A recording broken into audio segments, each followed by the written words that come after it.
ہماری زندگی میں آسانیاں جو پیدا ہو گئی ہیں چاروں طرف سے، ہم ٹریول کر سکتے ہیں، ہم ٹیمپریچر کو بدل سکتے ہیں، ماحول کو بدل سکتے ہیں، پر اس کا کوئی فائدہ ہماری اپنی زندگی اور اطمینان میں ہونا چاہیے۔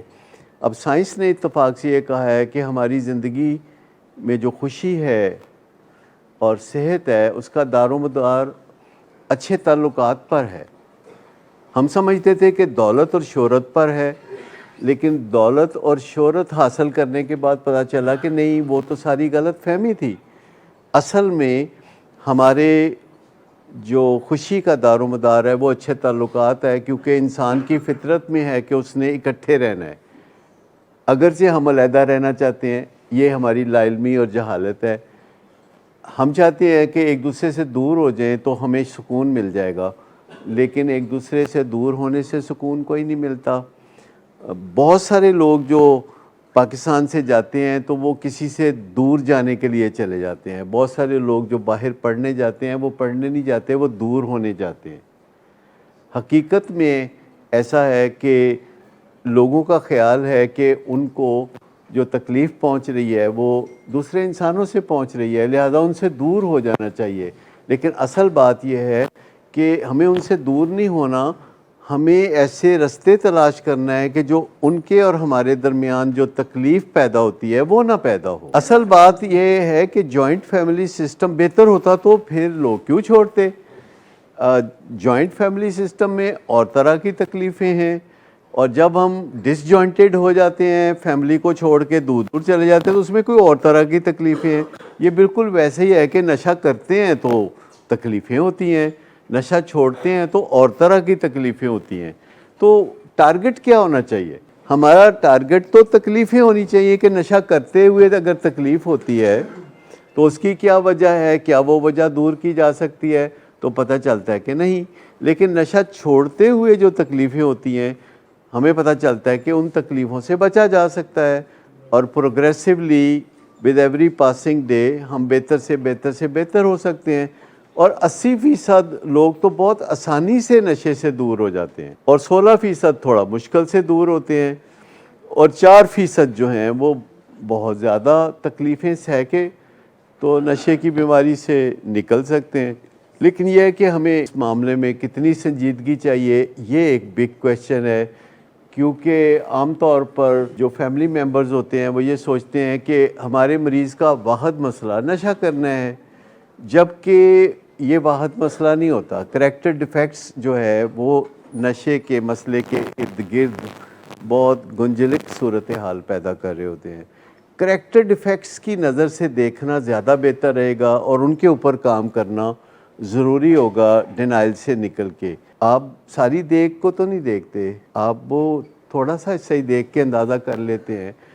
تو ہم سب کے گھروں میں جو نشے کے مریض ہوتے ہیں وہ ایکچولی انڈیکیٹ کرتے ہیں کہ خالی مسائل نشے کے مریضوں میں نہیں ہوتے، مسائل ان کی فیملیز میں بھی ہوتے ہیں اور ان کے دیگر اہل خانہ میں بھی ہوتے ہیں، لیکن وہ ذرا نشانہ بن جاتا ہے۔ کیسے نا، بد سے بدنام برا۔ دیکھیں، یہ بالکل ویسی بات ہے کہ آپ فٹ بال کا میچ دیکھ رہے ہیں اور 22 کھلاڑی جو ہے لگے ہوئے ہیں دھڑا دھڑ کوششیں کرنے، تو ایک بندہ ہے جو جا کے اخیر میں گول کر دیتا ہے، تو سارا کریڈٹ تو اس کو ہی ملتا ہے نا، اس کو ہی کندھوں پہ لوگ اٹھا رہے ہوتے ہیں۔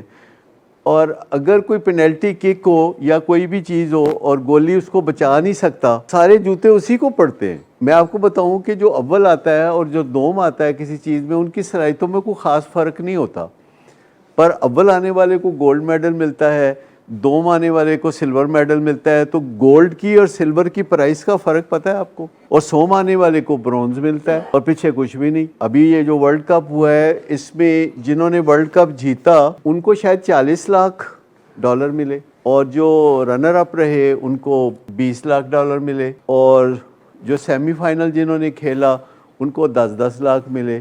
ساڑھی باری آئی تو 1.5 لاکھ تے آئی، 1 لاکھ اور 60,000 ڈالر ہمیں بھی ملے کہ ہم نے بھی تھوڑا کھیلا تھا، اور اس میں پیچھے کچھ ہوں گے جنہوں نے کارجاندہ خرچہ ملیا ہوئے گا۔ آپ سمجھتے ہیں کہ اس دنیا میں جو ریوارڈ ہے اس کی تقسیم کوئی بہت انصاف پہ مبنی نہیں ہے. اب برائی ہوگی تو ایک بندہ نشانہ بن جائے گا, اچھائی ہوگی تو پھر ایک بندہ نشانہ بن جائے گا. اگر گھر میں کوئی ایڈکشن کا معاملہ ہے تو ایڈکٹ نشانہ بنے گا, اور اس کو اس کی ذمہ داری قبول کرنی ہوگی کہ ہاں وہ نشانہ بن گیا ہے, تو اس کی ذمہ داری ہے کہ اس کو ٹھیک کرے.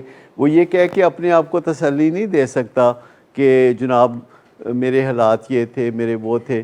لیکن ہم سب کا یہ جو ایک ایٹیچیوڈ ہے کہ جب مسئلہ ہمارے کسی پیارے کا ہوتا ہے یا کسی ساتھی کا ہوتا ہے جو کہ علت ہوتی ہے اور ہم تنگ ہو رہے ہوتے ہیں, تو ہم یہ کہنا پسند کرتے ہیں کہ ہے ہی خود غرض, یہ ہے ہی بے حس, یہ اس کی فطرت ہی ایسی ہے. لیکن جب ہمارے میں کوئی علت ہوتی ہے, جب ہم کسی ایسی چیز کا شکار ہوتے ہیں جس سے ہم بھی دکھتے ہیں اور زمانہ بھی دکھتا ہے, تو کہتے ہیں میرے حالات ایسے نہیں, میں ایسے ماحول میں تھا, میرا قصور نہیں ہے, ہوا ادھروں چل رہی سی. جب ہم کچھ نہ کچھ انوائرمنٹ کے اوپر اپنی دفعہ ہم کہتے ہیں ماحول کا اثر تھا, میں اکیلا نہیں, ماحول نے مل کے مجھے ایسا بنایا. لیکن جب کوئی پیارا اس قسم کی علت میں مبتلا ہوتا ہے ہی خجا ایدی فطرت ہی, لیکن سچ اس کے درمیان ہے. کہیں اگر کسی میں علت پیدا ہو جاتی ہے تو جو پہلی بات چیت ہے وہ غصے کی حالت میں نہ کی جائے, کیونکہ تپ بڑی چڑی ہوتی ہے جب تازہ تازہ بات کا پتہ چلتا ہے. ہم اینگری ہوتے ہیں تو ہم اپنی اینگر کو اگر کیوریاسٹی میں بدل لیں کہ یار یہ بندہ جو ہمارا پیارا ہی ہے, یہ جو بظاہر پڑھا لکھا مہذب ہمارا ہی خون ہے, یعنی مت کیوں ماری گئی ہے, کیوں کردا پہ ہے.